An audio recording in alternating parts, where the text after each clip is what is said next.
hat. I'm wearing a hat. It's been like probably 8 years since I've worn a hat. I'm actually probably not even kidding. I'm having a bad hair day, so I put on a hat on. I don't even remember how they work. Like, it's been so long, I don't even remember how to put a hat on. Like, so sorry if it looks a little bit goofy. If you're new to the channel, I'm usually known for my beautiful set of hair, but just a really rough hair day. We got a lot to talk about today. The Western Conference Finals, Eastern Conference Finals, both 2-0. Both 2-0. The Nuggets up 2-0. The Heat go on the road and go up 2-0. They steal 2 games in Boston, head back to Miami, where they haven't lost since the first round, with a chance to go up 3-0 and essentially ice the series. That's mainly what we're going to talk about today. We're mainly going to talk about that game last night, the Jimmy Butler game, closing out that game down the stretch, and really just, God, man, this Heat team, what the fuck? They were so, like, I'm telling you guys, as somebody who, you know, a league pass degenerate, I watch a bunch of games, the Heat were not fun.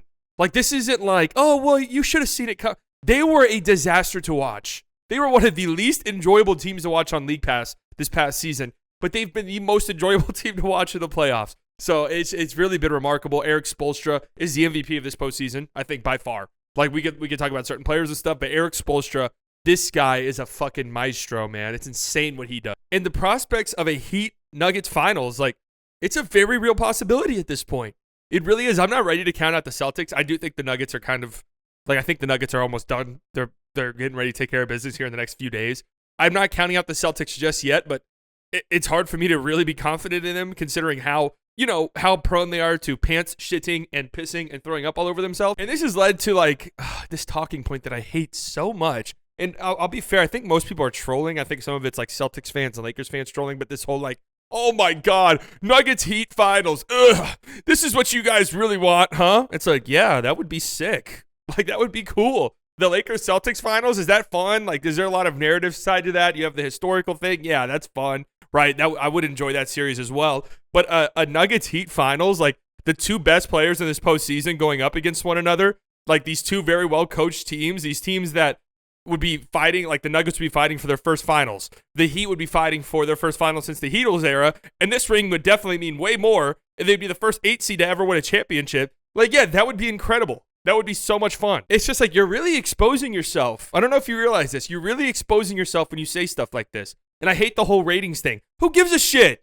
You're not the one, like, you're not an advertiser. Who gives a fuck what the ratings are? If you're really a basketball fan, you really enjoy it, why does it matter? I hate these ratings talks. They always come off as so insecure to me, and I really hate when, like, NFL fans do it, when they're like, 50 million grandparents tuned in to watch the game on Sunday, and they all fell asleep and were asleep the entire time. We rule the world. It's like, it always comes off so insecure because deep down, they know their product kind of fucking sucks.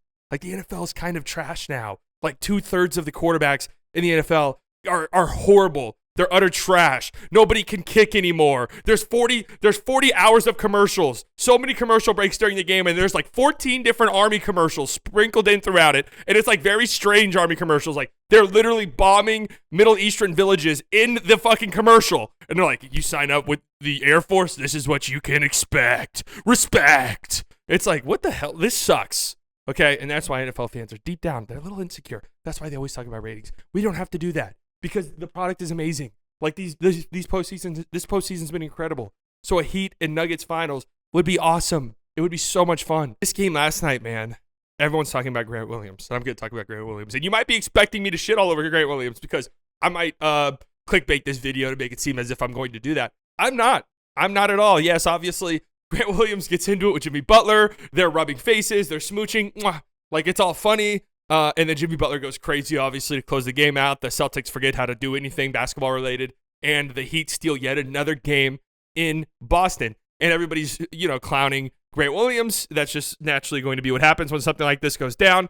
And I got to say, man, I thought he played really well. I thought he brought so much energy to that team. And it's funny because if literally anybody else on that Celtics team, if they're two superstars, right? Neither of these guys are superstars. If their two superstars had like half the heart of Grant Williams and put forth that much energy into the games, they'd probably be up 2-0 right now. They'd probably be coming off of a championship.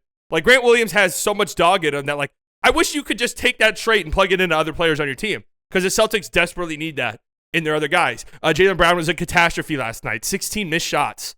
and was like minus 24. He was so bad. Nobody's talking about it because everyone's talking about Grant Williams and Tatum not making a shot in the fourth quarter again, right? But Jaylen Brown was a catastrophe. Like he just was. He's going to be making $50-something million a year. Like that's a terrifying contract. Sorry to say it. And Tatum, 2 games in a row, does not make a shot in the fourth quarter. 0 field goals in the fourth quarter of the last 2 games. The Celtics. I've seen people be like, oh, well, the Nuggets, Jokic didn't make a field goal in the first 2 games. Yeah, well, the Nuggets are up 2-0. The Nuggets are up 2-0. The Celtics aren't. This has been my thing with Tatum, where it's like, yes, his highs are insane. His highs are so good. Like, he is a top 5, top 3 player in the league when he's clicking and hitting shots. That little sidestep 3, like, it's insane. There's, like, no way to contest it. He makes it no matter what the contest is. And he had, like 34 points on 10 of 20 shooting last night, so he was fine. But fourth quarter, again, 0 field goals. 5 points, all of them off free throws, all of them off dog shit calls too, if I might add that. It's like, it's hard for me to put you in the conversation people are wanting to put you in this superstar level, MVP level player, top 4, top 5 level player, right? When the ups and downs are so insane, not just game to game, but inside the game itself. It's great. No other superstar has the valleys like this.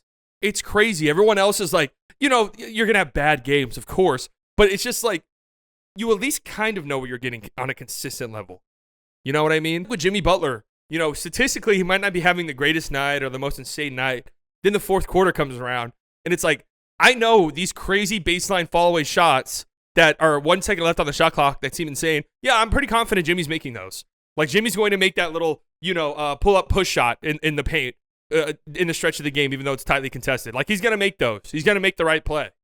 Tatum, this postseason has not felt like that at all. Anyways, enough of the hating. I already get enough things. Like, people call me a Tatum hate account. I don't even want to come across like that. But the only reason I do is it's like, if you want to put him in these conversations, which is fine. Again, his highs, he's most certainly in that conversation. Like, when he's firing off on all cylinders, it is incredible to watch. But if he wants to be in that convo, these are the conversations. Like, this is like the standard you're held to. That's just how it is, unfortunately. Jimmy Butler is a psychopath. Like, he just is. He reminds me of, like, that friend you have who you'd be, like, going out with, and the friend would be like, oh, I bet you won't say I'm not getting drunk tonight. And you're like, no, hey, I believe you. And he's like, hey, don't tell me I'm not going to get drunk tonight. You're like, no, I believe you. And then he gets, like, belligerently drunk, gets kicked out of the bar. He tries to fight the bouncer. Like, he's a psychopath. Like, he really is. He's probably the biggest psychopath in the NBA. I think he would, I'm not saying he would do this, but I don't think it's out of the realm of possibility that he would murder your family in front of you if it meant winning a game. And he does it when they're losing. Like, he was talking shit to Drew Holiday when they were losing in the fourth quarter. He was talking shit to Grant Williams when they were losing.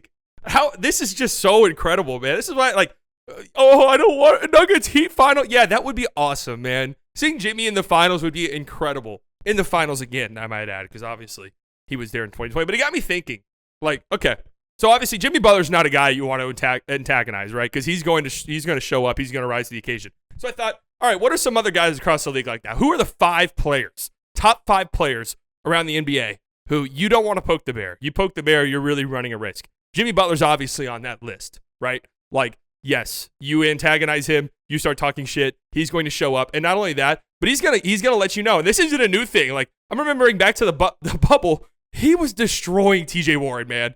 Do you guys remember that? Like, it was not a friendly thing. Like, he was like, fuck this guy.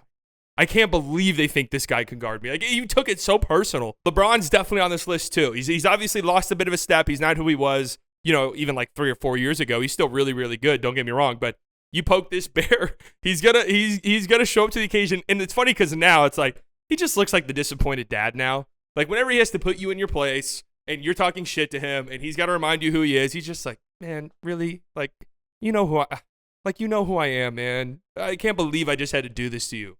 Luka's definitely on this list. Yes, I know he didn't make the playoffs this year, whatever. But he's definitely, you poke that bear, he's going to come to play. Like, I'm remembering, obviously, you had the everybody talk tough when they're up. Everybody act tough when they up. Obviously, you had that. But then you had this year where he's like a random Detroit Pistons assistant coach. He's just like making shots and looking at him, laughing at him, talking shit. And he's bilingual. So that's always the thing with me. You don't even know what he's saying to you. And it could be 3 different languages. It could be a combination of all 3.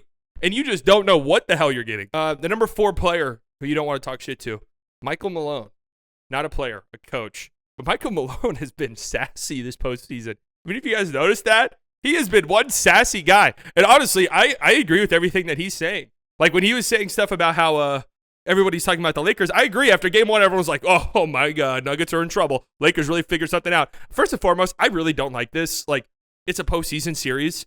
You can only lose 4 times, and you just lost once. So you're a quarter of the way of getting eliminated, right? Like there's no like good losses really. Like there's maybe some stuff here and there, but I'm not necessarily beating my chest after a loss ever in a postseason game, in a postseason series. Michael Malone has been a sassy guy, and I like it. I do. It's like we don't really see coaches talk shit anymore, so I'm a fan. I try to think. I tried to think of the 5th guy to add. I said this was going to be a 5-player list, but I can't for the life of me think of a number 5 guy who's like really in the killer range that some of the guys I just mentioned where it's like, they're going to show up if you're talking shit. So I'll just remind you that in 2011, the Miami Heat showed up to the stadium mocking Dirk Nowitzki for coughing and being sick. Dirk went on to have an amazing game, and the Mavericks went on to be the Heatles in the finals in 6 games. One of the greatest playoff runs of all time, okay? Remember that. Bye-bye.